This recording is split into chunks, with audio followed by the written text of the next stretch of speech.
Hello, welcome back, ladies and gentlemen. Today we are going to take your client's image that you use to create a campaign poster, so to speak, on Be Yourself. That's the theme, okay? So what you want to do is start off by creating a new composition. We're going to start with this lesson. You're going to create a new composition, and we're going to use brushes to create at the beginning to create a poster, okay? And we're going to do that with we're going to make different layers of kind of just random graphic design layers to apply to this. So for starters, you want to get your portrait in here. I can show you what the initial image looked like. It looked like this. So what you want to do is make sure that you are cropping your image close enough and you're using that backdrop that we used when we took the photograph.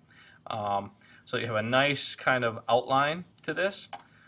You can see I've done the preliminary work and cut this out.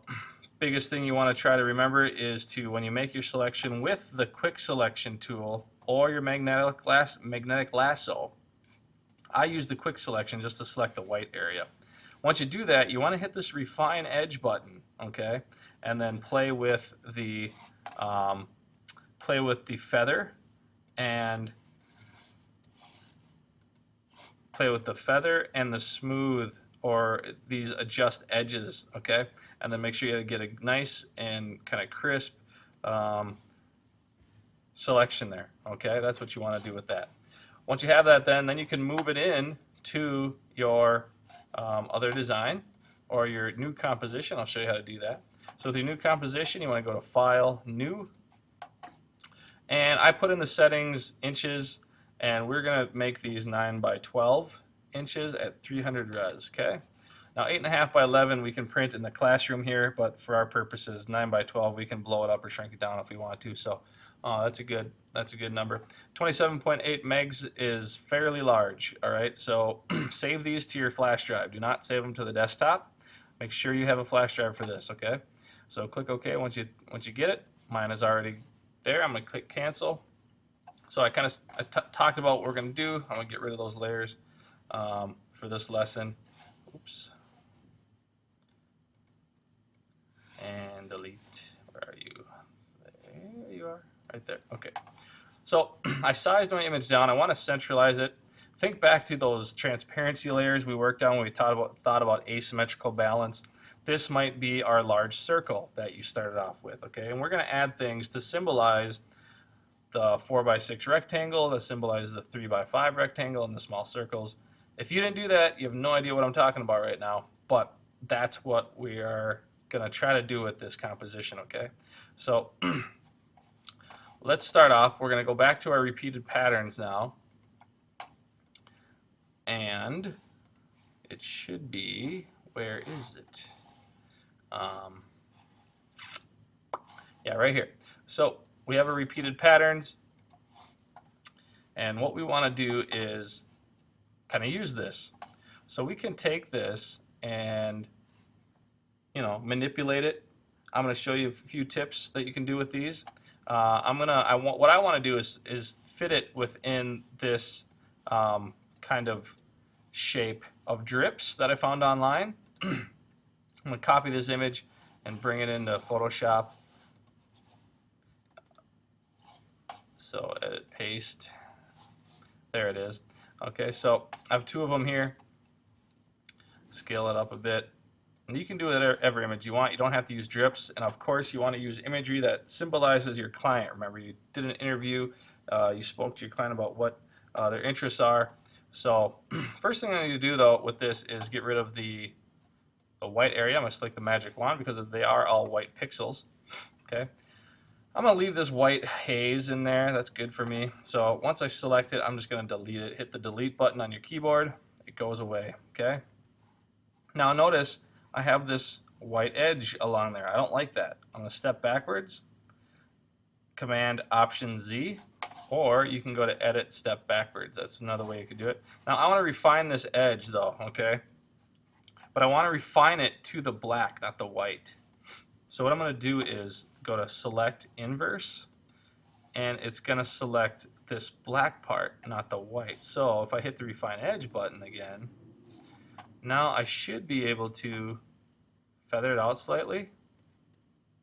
You can see you don't want it too much. You can see what it's doing there to the edge. I'm going to smooth it. I want a nice smooth edge, okay? Not too much feather. I just want to get rid of it. And then click OK. That should help quite a bit. I'm going to have to go back up though to select inverse, because what it's doing is it's making the selection opposite. So I selected the white, then I went and I selected the black with the select inverse. Now I selected the white again, all right, by going back to select inverse. I know it's a little confusing, but hit delete and my edge should be a lot cleaner now. Yeah, look at that. It's a little cleaner. I can go back in again and fix that with the feather. So let me go back and try to do that one more time. Select inverse.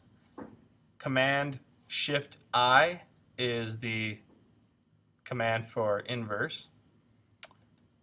So I'm going to refine the edge one more time. Maybe I'll shift the edge slightly inward. That might work. Okay. Feather it a little bit more. Okay, that's fine. Smooth it out. Select inverse again. Delete. Yeah, it looks better. You see how I don't have any white edge around my image now? Okay, so that cleaned it up a bit. I'm happy with that.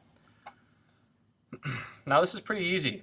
All I want to do is select the pattern and paste it inside. So before we do that though, I need to be able to use my layer. So what I'm going to do is hold down Option, double click on this, and the lock goes away. You see how that happened? Right now it's locked, we can't do anything. I'm going to hold down Option, double click, and it should go away. You should be able to use it. I'm going to cut this layer, holding down Command, click on this box, that's going to select it. I'm going to cut it. Okay. I'm going to now use this layer, hold down Command, and right now it's just the black that's selected. On a new layer, I'm going to paste it inside. So edit, paste into, and it creates a layer mask. You see how that happened? Okay, so if I remove the eye, if I close down the eye on this layer, it'll give me my layer mask. Okay, I can move it around, place it to where I want. Okay, but that'll work fine with me. Okay.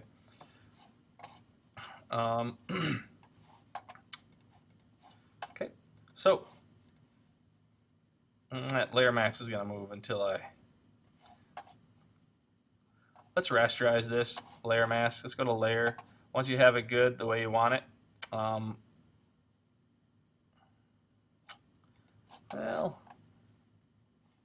yeah, okay, let's just do that. So on this layer, what I did is I merged the layer. So Apple E or Command E, layer, merge layers, okay, which is right here, merge down. And what happened was it made the image or the layer mask a now workable layer. Okay, so do that when it's done, when you're all set, when you're happy with it. Do it when you're done. Okay, so with this now, I'm going to take this layer and move it over to here. Okay, so oh boy. Oh man. Okay. Here we go.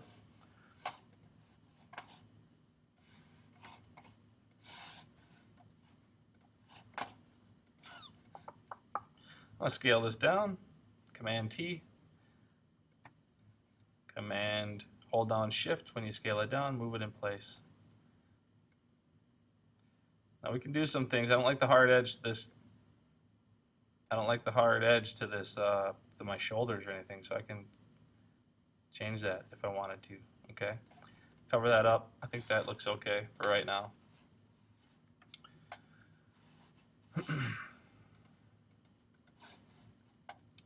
So I'll move it in. That's the first step for this. Okay, so good luck. Get this far, and once again, you don't have to use drips. You can do anything you want. Okay, but alter the shape of your initial pattern. Okay, don't just use the square. Alter it in some way. Use a layer mask. Okay, good luck.